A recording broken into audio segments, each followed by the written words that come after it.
CM Revanth Reddy ఢిల్లీలో పర్యటిస్తున్నారు. ఈ పర్యటనలో భాగంగా సీఎం మరి కాసేపట్లో ప్రధానమంత్రి నరేంద్ర మోదీతో భేటీ అయ్యే అవకాశం ఉంది. రాష్ట్రంలో చేపట్టే అభివృద్ధి కార్యక్రమాల గురించి చర్చించే అవకాశం ఉంది.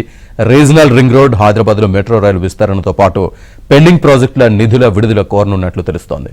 ప్రభుత్వం ప్రతిష్టాత్మకంగా చేపట్టిన కులగణన, బీసీ రిజర్వేషన్ గురించి ప్రధానితో ప్రస్తావించే అవకాశం ఉంది. ఈ నేపథ్యంలో బీసీ రిజర్వేషన్ పెంచుకునేందుకు వీలుగా రాజ్యాంగాన్ని సవరించే విషయాన్ని కూడా ప్రధానిని కోరే అవకాశం ఉన్నట్లు పార్టీ వర్గాలు తెలిపాయి.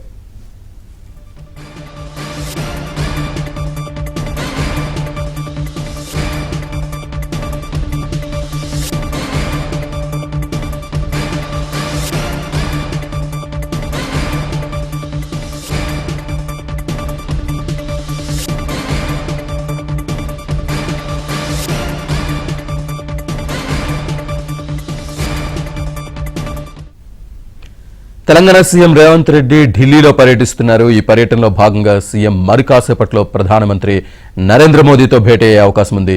రాష్ట్రంలో చేపట్టే అభివృద్ధి కార్యక్రమాల గురించి చర్చించే అవకాశం ఉంది.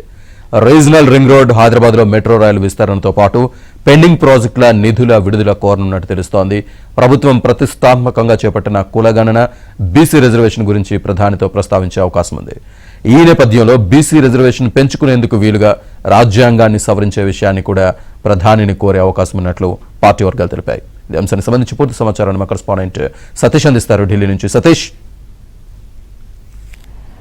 శ్రీనివాస్, తెలంగాణ పర్యటనలో సీఎం రేవంత్ రెడ్డి బిజీగా ఉన్నారు. నిన్న సాయంత్రం ఆయన ఢిల్లీ చేరుకున్న అనంతరం అధికారిక నివాసమైన తుగ్లక్ రోడ్ 23కి చేరుకున్నారు. ఇక ఉదయాన్నే అధికారులతోని సమీక్షా సమావేశం నిర్వహించారు. 10:30కు ప్రధానమంత్రి నరేంద్ర మోడీతోని సీఎం రేవంత్ రెడ్డి భేటీ కాబోతున్నారు. ఈ భేటీకి తెలంగాణ చీఫ్ సెక్రటరీ శాంతి కుమారితో పాటు తెలంగాణ డీజీపీ జితేందర్ సైతం కూడా సమావేశంలో హాజరు కాబోతున్నారు. మరికొంతమంది అధికారులు కూడా ఈరోజు ప్రధాని నరేంద్ర మోడీతో జరిగే సమావేశానికి హాజరు కాబోతున్నారు. సమావేశంలో ప్రధానంగా రాష్ట్రానికి కొంత ఆర్థిక సహాయంతో పాటు రాష్ట్రంలో చేపడుతున్న ప్రాజెక్టులు కావచ్చు, ప్రధానంగా ఇటీవల మూసీ సుందరీకరణకు పెద్ద ఎత్తున కూడా నిధులు కేటాయించాల్సిందిగా కూడా కేంద్ర ప్రభుత్వానికి ఆయన విజ్ఞప్తి చేశారు. గతంలో కూడా ఈ అంశాన్ని కేంద్ర ప్రభుత్వం దృష్టికి తీసుకొచ్చారు.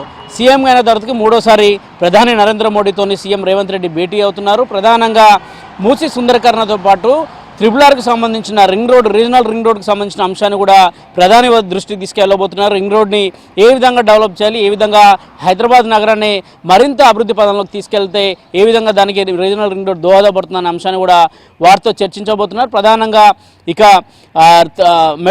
మెట్రో రైలుకి సంబంధించిన అంశంలో ఫేజ్ 2కు సంబంధించి మెట్రో రైలు పొడిగింపు, దాన్ని ఎయిర్పోర్ట్ వరకు కూడా పొడిగిస్తే ఏ విధంగా ఉంటుంది, అదేవిధంగా దానికి కావాల్సిన సహాయ సహకారాలు కావచ్చు.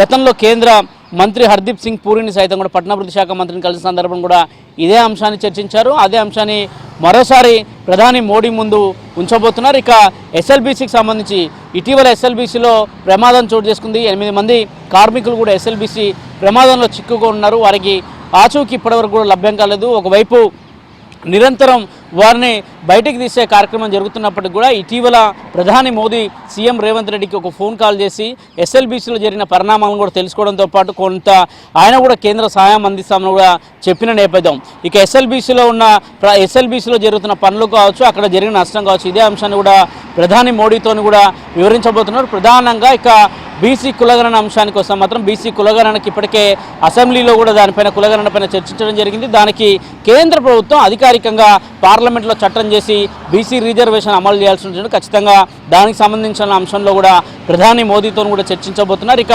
ఎస్సీ వర్గీకరణకు వచ్చిన అంశంలో ఎస్సీ వర్గీకరణను వచ్చే అసెంబ్లీ సమావేశంలో దానికి ఒక బిల్లు కూడా తీసుకొస్తామని కూడా తెలంగాణ ప్రభుత్వం చెప్తున్న నేపథ్యంలో ఎస్సీ వర్గీకరణను ఏ విధంగా చేస్తాం, ఎస్సీ వర్గీకరణ ఏ విధంగా అమలు చేయబోతున్న అంశాన్ని కూడా ప్రధాని దృష్టికి తీసుకెళ్లబోతున్నారు. ఇక తెలంగాణలో గత ప్రభుత్వంలో ఏ విధంగా రాష్ట్ర ఖజానా కొల్లయిందో దానికి సంబంధించిన విషయంలో కూడా ప్రధాని నుంచి కొంత రాష్ట్ర ప్రభుత్వానికి సహాయం అడిగే అవకాశాలు కూడా చాలా స్పష్టంగా కనిపిస్తున్నాయి. ఇటీవల చేపట్టిన ప్రాజెక్టులకు మాత్రం పెద్ద ఎత్తున కూడా కేంద్ర ప్రభుత్వం సహాయం చేయాల్సిందిగా కూడా విజ్ఞప్తి చేయబోతున్నారు. గత పార్లమెంట్ బడ్జెట్ సమావేశాల సందర్భంగా తెలంగాణకు ఎక్కడ కూడా ₹1 కూడా ఇవ్వలేదని కూడా పదే తెలంగాణ ప్రభుత్వం చెప్తున్న నేపథ్యంలో తెలంగాణ ప్రభుత్వానికి కూడా బడ్జెట్ అయిపోయినాడు, ఖచ్చితంగా కూడా కొంత ప్రత్యేక ఫండ్ ఇస్తే బాగుంటుంది, తెలంగాణ అభివృద్ధికి కావచ్చు, తెలంగాణ ఆర్థికంగా కొంత ముందుకు వెళ్లేందుకు కూడా కొంత నిధులు సమకూరిస్తే బాగుంటుందనే అంశాన్ని కూడా ప్రధానితో చర్చించబోతున్నారు. ఎస్ఎల్బీసీ కావచ్చు, అదేవిధంగా RRR కావచ్చు, మరోవైపు మూసి సుందరీకరణ కావచ్చు, మెట్రో రైల్ ఎక్స్పాన్షన్ కావచ్చు, వీటన్నిటికి సంబంధించిన అంశంలో కూడా ప్రధాని నరేంద్ర మోడీతో చర్చించబోతున్నారు. మరోవైపు IPS IASల కొరత కూడా ఉందనేది కూడా మొదటి నుంచి చెప్తున్నారు.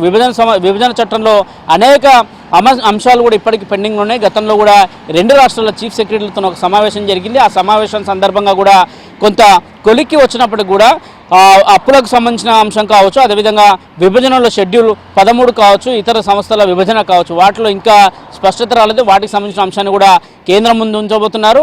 అదేవిధంగా తెలంగాణకు వివిధ శాఖల నుంచి రావాల్సిన నిధులు కావచ్చు, రాష్ట్రంలో వెనుకబడిన జిల్లాల్లో ఉమ్మడి తెలంగాణలో దాదాపు 10 జిల్లాల్లో 9 జిల్లాలు వెనుకబడ్డ జిల్లాలుగా గుర్తించిన సందర్భంలో వాటికి సంబంధించిన నిధులు ఇంకా పెండింగ్లోనే ఉన్నాయి. ఆ పెండింగ్ నిధులను కూడా విడుదల చేసింది కూడా ప్రధాని నరేంద్ర మోడీతో మరోసారి కూడా విజ్ఞప్తి చేయబోతున్నారు. అనంతరం కాంగ్రెస్ పార్టీకి సంబంధించిన అధిష్టాన నేతలను కూడా కలిసే అవకాశాలు ఉన్నాయి. ఒకవేళ వారిని కలిస్తే కాక ఖచ్చితంగా ఇప్పుడు ఎమ్మెల్యే కోటాలో ఎమ్మెల్సీలు మొత్తం 5 స్థానాలు ఖాళీ అవుతున్న నేపథ్యంలో దాదాపు కాంగ్రెస్ పార్టీకి 4 స్థానాలు వచ్చే అవకాశాలు ఉన్నాయి. వాటికి సంబంధించిన అంశంలో కూడా అధిష్టానం పెద్దల్ని కలిసి సామాజిక వర్గంగా ఎవరెవరికి ఇస్తే బాగుంటుంది, ఏ నేత పార్టీ కోసం ఇప్పటివరకు కష్టపడి పనిచేస్తారనే అంశంపైన కూడా మరోసారి స్పష్టత వచ్చే అవకాశాలు ఉన్నాయి. ఇక ప్రధానితో మాత్రం ప్రధానంగా రాష్ట్ర అభివృద్ధి ఎజెండా, ఇటీవలనే మూసి సుందరీకరణ పనులు చేపడతామనే అంశాన్ని పదే పదే తెలంగాణ ప్రభుత్వం చెప్పడంతో పాటు సుందరీకరణ చేస్తే మూసి బాగుంటుందనే అంశాన్ని కూడా చెప్తున్న నేపథ్యంలో ఖచ్చితంగా కూడా గుజరాత్లో చేసిన ప్రాజెక్ట్ లాగానే మూసి సుందరీకరణ చేస్తే హైదరాబాదు శాశ్వత సమస్య పోతుంది, అదేవిధంగా అభివృద్ధిలో హైదరాబాద్ మరింత ముందుకు వెళ్తుంది అనేది కూడా అంశాన్ని ప్రధాని వద్ద ఉంచబోతున్నారు. ప్రధానితోని ఈ అంశాలపై చర్చించబోతున్నారు. ప్రధానంగా చీఫ్ సెక్రటరీని అదేవిధంగా DGPని కూడా పిలుచుకొని మొదట వారితోని కూడా చర్చించి రాష్ట్ర అంశాలు కావచ్చు, అటు పోలీస్ శాఖ పరంగా కావచ్చు, రాష్ట్రంలో తీసుకోవాల్సిన జాగ్రత్తలు కావచ్చు, ఏ విధంగా ముందుకు వెళ్ళిన అంశాలపైన కూడా వారితో ఒక సమావేశాన్ని ప్రస్తుతం తుగ్లక్ రోడ్లో నిర్వహిస్తున్నారు. అనంతరం 10:30కు ప్రధాని నరేంద్ర మోడీని ఆయన నివాసంలో కలవబోతున్నారు. Srinivas. Right Satish, thank you.